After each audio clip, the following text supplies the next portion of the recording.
শুভ দুপুর। কটা বাজে? বাজে 3টে 4। তাহলে এই যে কি নিয়ে দাঁড়িয়ে আছি, আমি বাজার থেকে এসে দেখে অবাক হয়ে গেছি। কারণ কি, আমি জানি না তোমাদের দাদাভাই এই যে এটা অনলাইনে কিনেছে। তবে দেখো, অনেক কিন্তু বড়। এই যে প্যাকেটের মধ্যে আছে অনলাইনে কিনেছে। আমি বাড়ি এসে দেখছি, মানে অনলাইনে অর্ডার দিয়েছে, আমি কিন্তু তাও জানি না। আমি বাড়ি এসে দেখছি এটা টেবিলের উপরে, আমার ভাত খাওয়ার টেবিলের উপরে দেখে এটা খোলা রয়েছে। আমি ভাবলাম কি ব্যাপার, হঠাৎ করে এই জিনিসটা কোথা থেকে এলো, আমি তো জানিই না। ওই যে বললাম অনলাইনে অর্ডার দিয়েছে, তবে আমাকে জানায়নি। আর এই যে ডেলিভারিটা এসছে, তোমাদের দাদাভাইয়ের সঙ্গে ছেলের সঙ্গে ফোনে কথা হয়েছে, ছেলের কাছ থেকে টাকা দিয়ে, মানে ছেলের কাছ থেকে ক্যাশ দিয়ে তারপরে ডেলিভারিটা ছেলে রেখেছে। এই যে দেখো, তোমাদের সঙ্গে আমি শেয়ার করতে চলে এলাম। তাহলে কি কিনেছে, ছেলে খুলেই রেখেছিল, সেই কারণে পুরো এই যে বাস্কটা কিন্তু খোলা। আমি আগে একবার অনলাইন থেকে একটা গ্যাসের ওভেন তোমাদের দাদাভাই এনে দিয়েছিল, সেটাও আমি জানতাম না। তবে সেই গ্যাসের ওভেনটা এত ছোট, আসলে কি, আমার যে গ্যাসের ওভেনে আমি রান্না করছি সেই গ্যাসের ওভেনটা ভালো আছে, খারাপ হয়নি কিছুই, কিন্তু এক পাশের উনুনটা দিয়ে আগুন ভালো উঠছে না। সেই কারণে তোমাদের দাদাভাইকে অনেকবার বলেছি যে আমার গ্যাসের ওভেনে এক পাশে উনুন দিয়ে একদম আগুন উঠছে না, একটা গ্যাসের ওভেন হলে ভালো হতো, সেইটাই শুধু বলেছি। কিনতে হবে বা কিছু সেরকম কিছু বলিনি। আর সত্যি কথা বলতে কি, আমরা তো সারাদিনই হোটেলেরই খাবার খাই। সকালে হোটেলে রান্না হয়, দুপুরে রান্না হয়, শুধু রাত্রেটাই আমি বাড়ি রান্না করি। সেই কারণে আমার যা আগুন মানে উঠছিল ওতেই কিন্তু, রাত্রেবেলায় তো খুব একটা হাইফাই রান্না হয় না, ওতেই কিন্তু আমার রান্না হয়ে যেত। তবুও তোমাদের দাদাভাইকে ওই যে বলেছি আমার একটা গ্যাসের ওভেন হলে ভালো হতো। এই যে দেখো, তোমাদের আমি দেখাচ্ছি, কাছ থেকেও আমি তোমাদের দেখাবো।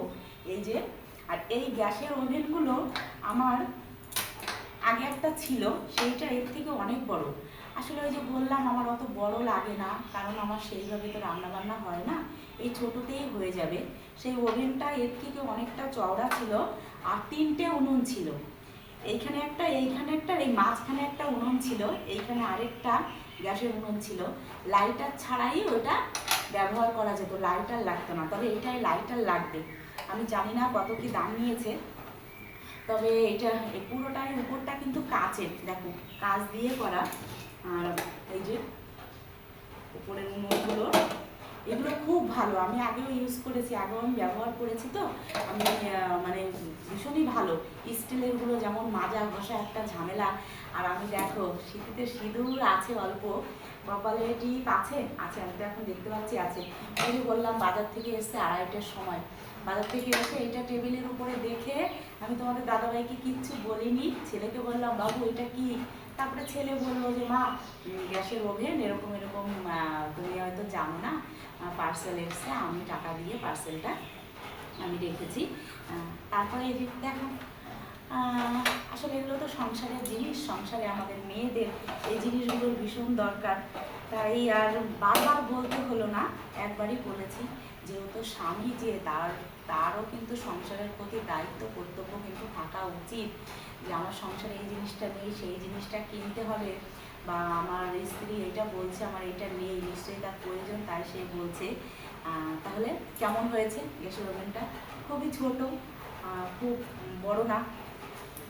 কেমন হয়েছে তোমরা কমেন্টে আমাকে জানিও। ছোট বড় সমস্ত কিছুই আমি তোমাদের সঙ্গে শেয়ার করি, তাহলে এটা কেন বাদ দেবো, এটাও আমি শেয়ার করে দিলাম। আর বাজার থেকে এসে স্নান করেছি, স্নান করে আমি এখনো মাথা দেয়নি। দেখো আমার চুলের অবস্থা দেখো, এখন 3:30 বাজে, আমি এখনো খাইনি, দুপুরের খাওয়া আমার এখনো জোটেনি কপালে। দুপুরে আজকে খাবার কি এনেছি জানো? এনেছি রুটি, কারণ আমার একদম ভাত খেতে ইচ্ছে করছে না। আর বাইরে হচ্ছে বৃষ্টি, ওয়েদারটা খুব ভালো, বাইরে বৃষ্টি হচ্ছে, সেই কারণে আমি এনেছি রুটি। এখন খাবো রুটি আর দুধ রুটি খাবো, দুধ জাল বসিয়ে এসছি, দুধ রুটি খেয়ে নেবো এখন। তারপরে রাত্রেবেলায় আবার রুটি, সকালে খেয়েছি রুটি, আবার দুপুরে রুটি, রাত্রে রুটি। আমার রুটি খুব প্রিয়, ভাত না হলেও আমার রুটি হলেও আমি 2-3 দিন থাকতে পারি খেয়ে। এই যে দেখো, এবার আমি তোমাদের কাছ থেকে দেখিয়ে দিচ্ছি। এই যে একদম পুরো প্লেন, কোনো ছাপা টাপা কিন্তু কিচ্ছু নেই। মুছতেও আমাদের সুবিধা, এগুলো মানে মোছামুছি পরিষ্কার করতে কিন্তু আমাদের ভীষণ সুবিধা। কেমন হয়েছে গ্যাসের ওভেনটা তোমাদের দাদাভাই আমাকে কিন্তু সারপ্রাইজ দিয়ে, তবে তোমরা একটু আমাকে কমেন্টে কেমন হয়েছে। সবাই সবাই কমেন্ট করবে, শুধু দু একজন না, সবাই করবে, বুঝেছো বন্ধুরা।